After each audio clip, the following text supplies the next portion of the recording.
So on today's episode of Farming at Prosperity Farm, the front yard had gotten overgrown. Lawnmowers on the fritz. But I got 3 organic lawnmowers. It's official. Alpaca Wrangler fence fixing. Yep, so we put up a bunch of X-pin and scrap fencing to protect all the ornamentals and to protect the alpacas from eating the ornamentals so they can mow the lawn. Of course, they have to go to the fence to see how do we get out of here. It's all fenced in. Girls, come eat all this grass. Lippy! Kara! Oh, scratching her head on the pine tree. Come on, Kara.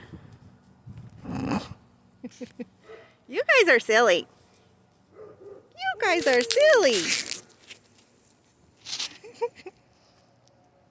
Look at all that food. You guys need to mow the lawn for me. Stay out of my ornamentals.